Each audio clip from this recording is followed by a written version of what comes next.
அன்பே சிவம் மனமே குரு என்றுணர்த்திய குருவே போற்றி.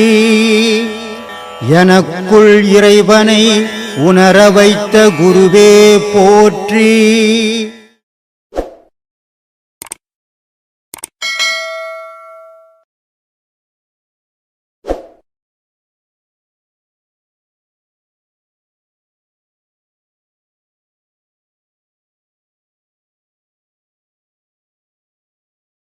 இப்போ தர்மம் வந்து நம்ம பண்ணும்போது பண்ணினதுக்கு அப்புறம் நம்ம அதை பற்றி பேசக்கூடாது, யோசிக்கக்கூடாது.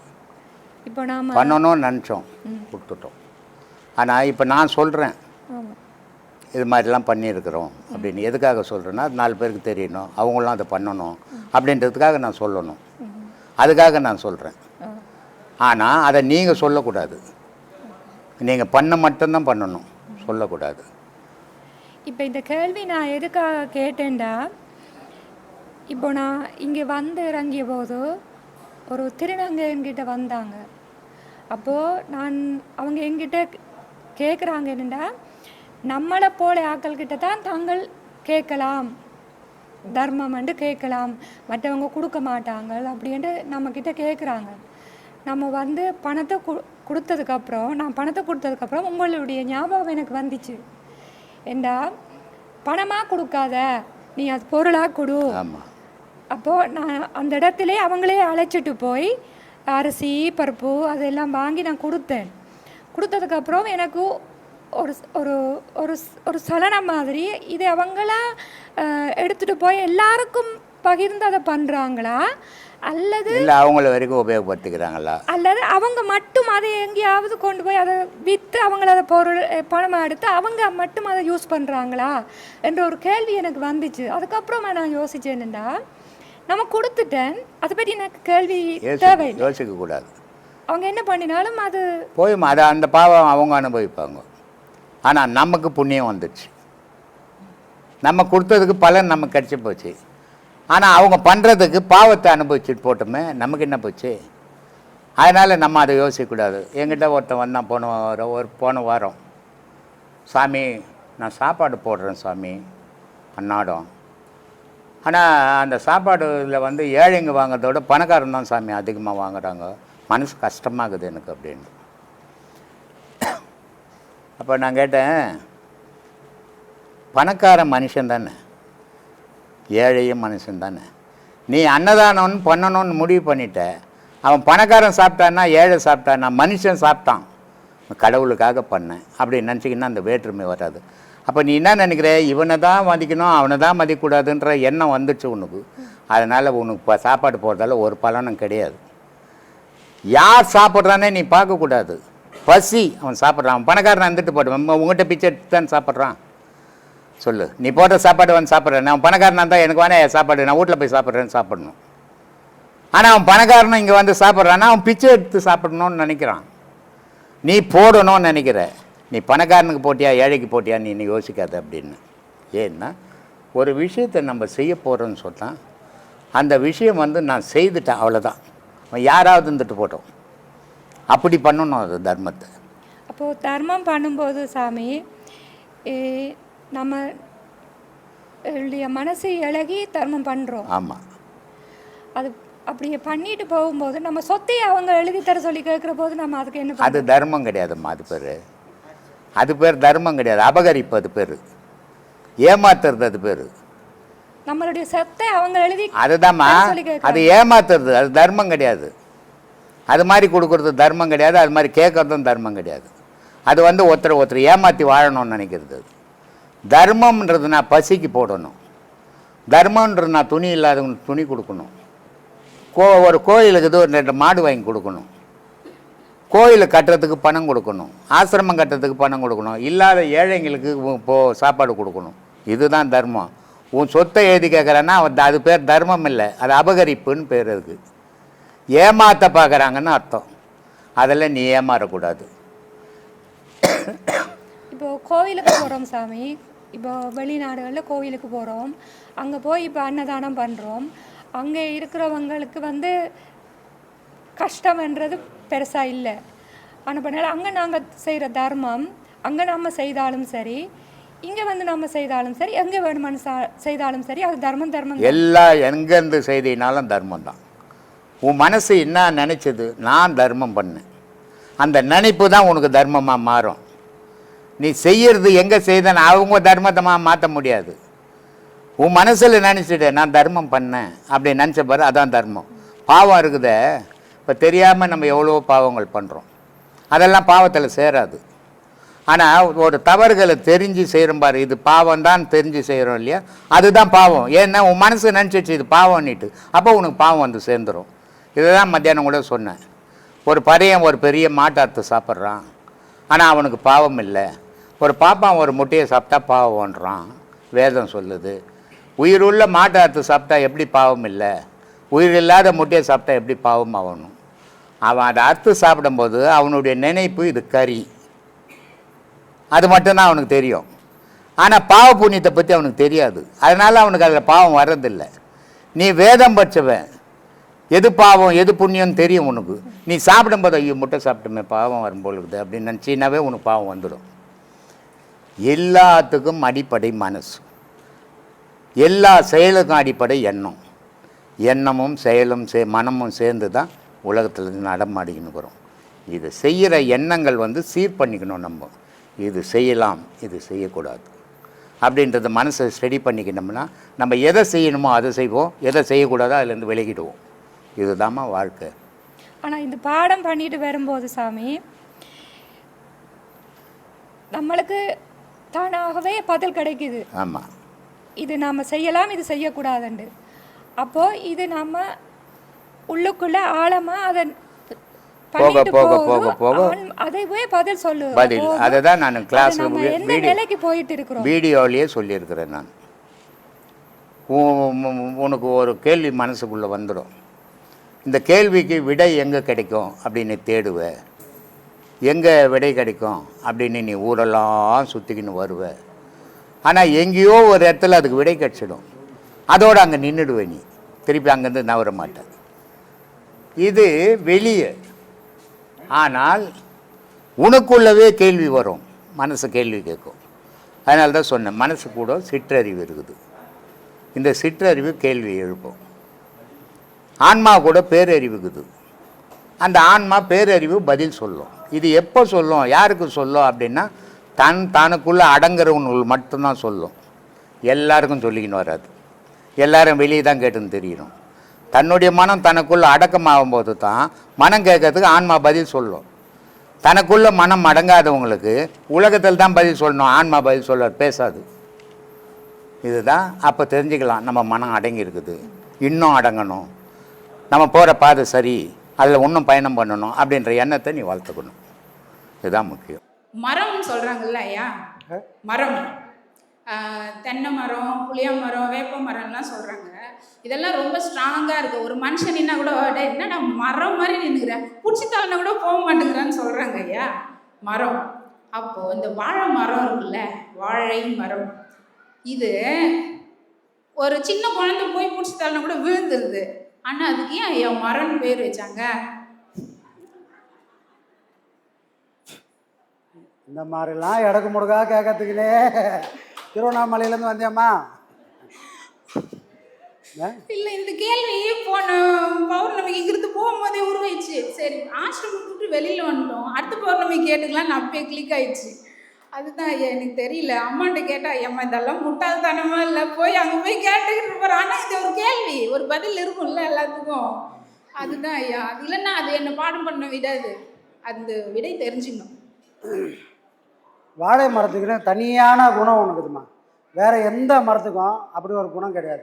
எல்லா மரமும் அதுலேருந்து காய்க்கும், பூக்கும், காய்க்கும், படுக்கும், அப்புறமா அதுலேருந்து விதை வரும், அதுலேருந்து அடுத்த மரம் உருவாகும். ஆனால் இது உலகத்தில் இருக்கிற எல்லா மரத்துக்கும் பொதுவானது. ஆனால் வாழை மரம் மட்டும் அது கொலை தள்ளின உடனே திரும்பி கீழே இருந்து கண்ணு முளைக்க ஆரம்பிச்சு.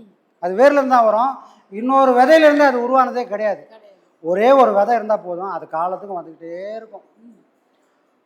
அந்த மரம் மாதிரி காலத்துக்கும் அது நிலைச்சே இருக்கணுன்றதுக்காக அதையும் மரத்தில் சேர்த்துட்டாங்கம்மா. புரிஞ்சிச்சு ஐயா, எனக்கு புரிஞ்சிச்சு. அடுத்த குரு நீங்க தான்றது புரிஞ்சிச்சு. இதுக்கு விட இதுதான். நான் இவ்வளோ 1 மாதம் வெயிட் பண்ண வச்சுட்டாரு கடவுள். நன்றி ஐயா. அப்புறம் வந்து விளக்கு ஐயா, நீங்கள் சொல்லினே இருக்கும்போது இந்த ஒருத்தவங்க கேட்டாங்க இது எப்படி பண்ணுறதுன்னு சொல்லிட்டு. இப்போ நம்ம விளக்கு ஏற்றுறோம், எண்ணெய் தனியாக இருக்குது, திரி தனியாக இருக்குது, தீப்பெட்டி தனியாக இருக்கு ஐயா. அதை திரி வந்து எண்ணெயில் நினச்சி போட்டுடுறோம், வத்திக்குச்சி எடுத்து உரசி பற்ற வைக்கிறோம், எனக்கு எரியுது இல்லையா? அப்போ இதுதானே நம்மளும் பண்ணின்னு இருக்கோம், நமக்குள்ள அதுதானே இருக்கு. இதில் இது இது இந்த டீப்பாக போனால் இப்படியெல்லாம் வருமா எனக்கு தெரியல. அது எப்படி இது விளக்கு எப்படி ஐயா டெய்லி வீட்டில் ஏற்றுறோம், அந்த எப்படி அது எரியுதுன்றது இன்னைக்கு எனக்கு புரிஞ்சுது ஐயா.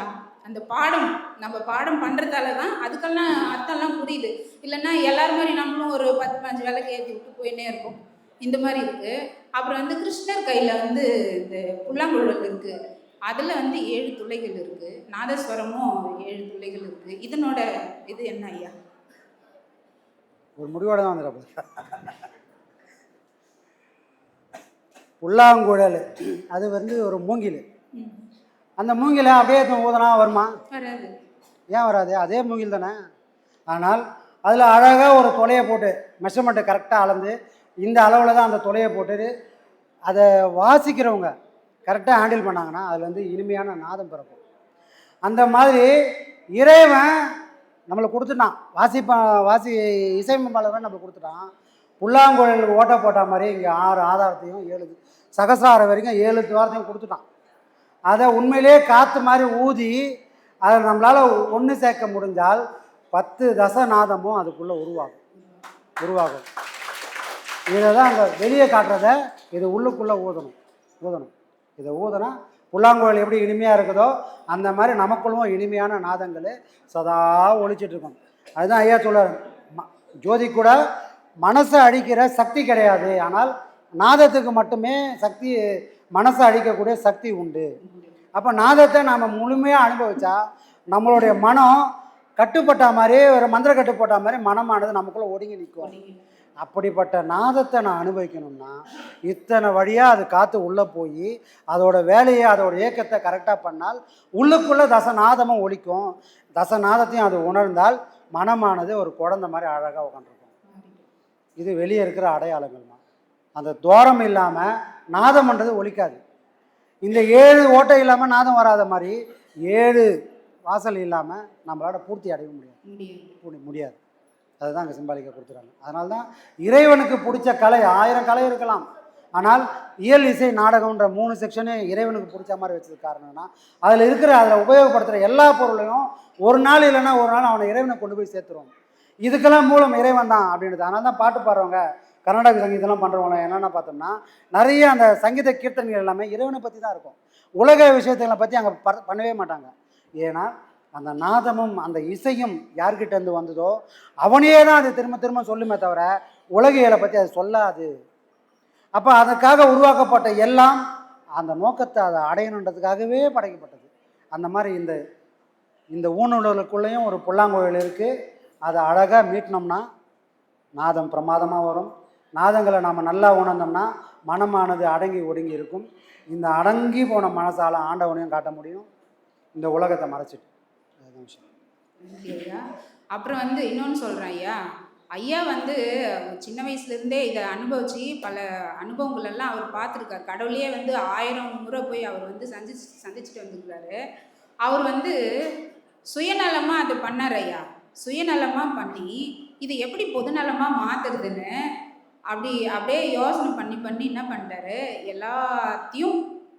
எல்லாரும் பார்க்கணுன்றதுக்காக எதுவுமே அவருக்குன்னு வச்சுக்கல, எல்லாத்தையும் விற்று கூட வந்து குடும்பத்தில் யாரெல்லாம் வருமானம் ஈட்டுறாங்களோ அவங்களோட காசையும் வாங்கி எல்லாத்துக்கும் ஆசிரமும் போட்டு வச்சுக்கிறாரு.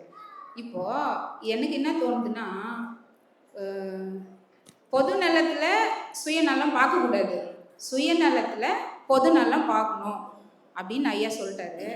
அப்போது இப்போது எப்படி சொல்ல வர்றதுன்னு எனக்கு தெரியல ஐயா. சீக்கிரம் இந்த ப்ராப்ளம்லாம் முடிஞ்சு நாங்கள்லாம் வந்து ஒரு டென்ஷனே இல்லாமல் வந்து போகணும், ரிலாக்ஸாக வரணும். ஐயா அவர் உருவம் அங்கே இருக்கும்போது எப்படி வந்ததோ அந்த மாதிரி வரணும். இதுக்கு வந்து ஒவ்வொருத்தரும் பாடம் பண்ணும்போது இதை வந்து முன்னிறுத்தி பண்ணிடணும். ஐயா குருநாதர் வந்து செய்யாமலாம் விட மாட்டார்.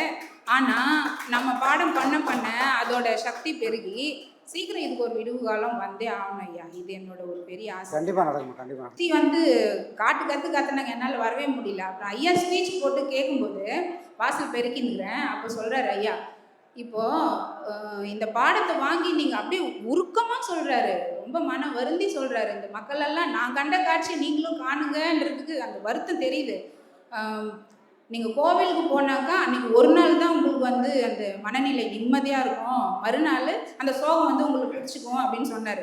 அப்படியே தொடர்ந்து வச்சுக்குவாரு, அப்படியே கவனிச்சு என்ன சொல்கிறாரு ஐயா அப்படின்னு சொல்லிட்டு. அப்புறம் இன்னொன்று சொன்னார், வந்து ஒருத்தர் பேசும்போது நம்மளை அறியாமே நம்ம மூச்சு காற்றா தான் 12 அங்குலம் வெளியில் வருது இல்லையா, அதில் அவனோட குணம் கலந்து அந்த மூச்சு நமக்கு வரும். அப்படியே எல்லாம் ஒருத்தர் அவங்களோட மூச்சு கலந்து நம்ம நல்லவன் கெட்டவன் எல்லாரும் சேர்ந்து கெட்டவனாவே மாறிடுறோம். ஆனால் இந்த பாடத்தை பண்ணால் மூச்சு உனக்குள்ளே நிற்கும்னு சொல்லும்போது இந்த 2 விஷயம் ரொம்ப ஸ்ட்ராங்காக பிடிச்சிட்டேன். ஓ, அப்போது நமக்கு இந்த பாடம் சரி அப்படின்னு சொல்லிட்டு நானாக வந்துட்டேன். யாருக்கும் எதுவுமே கேட்கவே இல்லை, பர்மிஷன் கேட்கவே இல்லை. என்னோட முடிவு, நான் போவேன், நான் ஐயாவை பார்ப்பேன், இந்த பாடத்தை வாங்கி பண்ணுவேன் அப்படின்னு சொல்லிட்டு வந்தாச்சு. இதுதான் இந்த மாதிரி. ஏன்னா இது ஒரு சிறந்த எப்படி சொல்கிறதுனே தெரில எனக்கு. கோயிலாக போய் சுற்றி என்னத்தை கண்டோம்? கால் வலி, உடம்பு வலி தான் கண்டோம், ஒன்றுமே இல்லை. நமக்குள்ளே உட்காந்து பாருங்கள். இன்னொன்று மாயைன்றது வந்து வெளியிலலாம் கிடையவே கிடையாது, நம்மளே தான் மாயை. போய் கண்ணாடி முன்னாடி நின்று நல்லா மேக்கப் பண்ணிட்டா அந்த மூச்சு வந்து இதுதான் பார்க்குது. அது வேணாம், உள்ளே நோக்கி பார்க்கணும். உள்ளே பார்க்கும்போது ஐயா வந்து எந்த அளவுக்கு அவர் உள்நோக்கி பார்த்துருந்தா 5 டாக்டர்ஸ் முன்னாடி சுற்றி உக்காந்துட்டு அவர் கேள்வி கேட்டிருப்பாரு. ஐயா 1ஆம் கிளாஸ் கூட படிக்கல, மாடு தான் 5 மாடு மேய்ச்சிருக்காரு ஐயா. 5 மாடு மேய்ச்சிருக்காரு. ஆனால் அவரை சுற்றி உட்காந்தவங்க 5 டாக்டர். என்ன ஐயா இது? உட்காந்து கொஸ்டின் கேட்குறாங்க. அவர் சொல்கிறாரு, ஒரு ஈவு இறக்குமே இல்லாத ஒரு படிக்காதவனை பிடிச்சின்னு 5 டாக்டர் சுற்றி என்ன அவ்வளோ கேள்வி கேட்குறாங்கன்னா, அப்போ உள்ளே இருக்கிற பார்ட்ஸ் எல்லாம் அவர் எப்படி பார்த்துருப்பாரு, எவ்வளோ உள்நோக்கின சிந்தனை இருந்திருக்கும். இதெல்லாம் வந்து நம்மளும் அனுபவிக்கணும். அப்புறம் இந்த பாடம் வாங்காதவங்க பாடம் வாங்கணும்னு வருவாங்க. அப்புறம் இது யாரா கஷ்டமாகுது அப்படின்னு சொல்லிட்டு போகிறாங்கல்ல, அப்போ அது எப்படி தெரியுமா இருக்கு? இன்னைக்கு நம்ம ஊருக்கு போகிறோம், சரி பஸ் ஸ்டாண்ட் வரைக்கும் வந்து சரி நாளைக்கு போகலான்னு திரும்பி போகிற மாதிரி இருக்குது. ஏன்னா வந்தோமா வந்துடணும், லைனுக்கு வந்துடணும். ஐயா ஒரு முறை சொல்லியிருக்காரு நம்ம ஐயா, சாவ போகிறோம், இந்த பாட்டு பண்ணிட்டு சாவலாமே, அப்படியே ஏன் சாவணும்னு சொன்னார் இல்லை. பாடத்தை பண்ணால் சாவே கிடையாது, இறைவன் கையில் தான். நம்ம அவர்கிட்ட தான் நம்ம மூச்சே இருக்கும். நான் வந்து சின்ன வயசில் சிவனை நினச்சிட்டே அவரோட நெஞ்சில் சாயிற மாதிரி, காலை கட்டி பிடிக்கிற மாதிரி, நான் அவன் கூடவே தான் இருப்பேன்ற மாதிரி, இந்த மாதிரி ஓவர் பக்தியான்றதால தான் ஐயா கிட்ட வந்து சேர்ந்துட்டேன் நான். அந்த மாதிரி யாராச்சும் இருந்தீங்கன்னா தயவு செஞ்சு கோவிலுக்கு போங்க. ஆனால் இங்கே வந்துட்டு பாடம் பண்ணிகிட்டே இருக்கும்போது உங்களுக்கு அந்த எண்ணம் வந்து அப்படியே படிப்படியாக மாறும். ஏன்னா நம்ம தான் எல்லாமே ஐயா தாங்க, எல்லாமே ஐயா தான், இந்த உலகமே ஐயா தான். நான் எங்கே போய் எந்த நேரத்தில் நுழைஞ்சாலும் அங்கே ஐயா தான் முன்னாடி இருப்பார். ஐயா இருந்தவங்க ஒரு வாரத்துக்கு முன்னாடி இங்கே இருந்தோம் இல்லையா, முருகன் கோயில் சுற்றி வரேன். துர்கை அம்மானா எனக்கு ரொம்ப பிடிக்கும். மா துர்கம்மான்னு போய் காலை தொட்டு விடும்போது ஐயா தான் இருக்கிறாரு. சிரிப்பு வந்துடுச்சு, ஐயா அப்படின்னு. எங்குமே ஐயா, திரும்பி எங்கே பார்த்தாலும் ஐயா தான். ஐயா அவரோட உருவம் தான். நீ எங்கே நின்று பார்த்தாலும், நீ வேலை செய்யாதப்போ என்ன தூங்குனாலும் ஐயா தான்.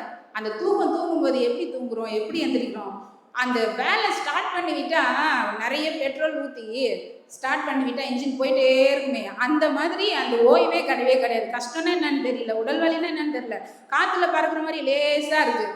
இதெல்லாம் அனுபவிக்கணும்னா தயவு செஞ்சு இந்த பாடத்துக்கு வாங்க. இது 1200 மட்டும்தான். ஒரு ஒயிட் ட்ரெஸ் தான், அது அவ்வளோதான். இது வேறு எதுவும் தேவையே இல்லை. நீங்கள் நம்ம மற்ற இடத்துக்கெல்லாம் போனால் கோடி கணக்கு. நான் நிறைய நாள் அழுந்தது, என் உயிரை கொடுத்தா கூட இதுக்கு ஈடு ஆகாதே, அந்த கடவுள் என்னால் பார்க்க முடியாது, நான் செத்து போயிட்டா யார் கடவுள் காமிப்பாங்க? ஆனால் எனக்கு கடவுள் காமிச்சிருக்காரே அப்படின்னு சொல்லிட்டு அவ்வளோ ஒரு உருக்கமாக இருக்குது. இதை வந்து எல்லாரும் அனுபவிங்க, பாடத்தை நல்லா பண்ணுங்க, எந்த சூழ்நிலையிலையும் பாடத்தை கைவிட்டுறாதீங்க.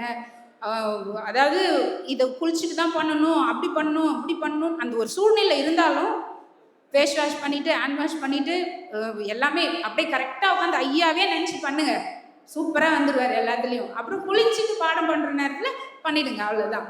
ஆத்ம வணக்கம் ஐயா, நன்றி ஐயா.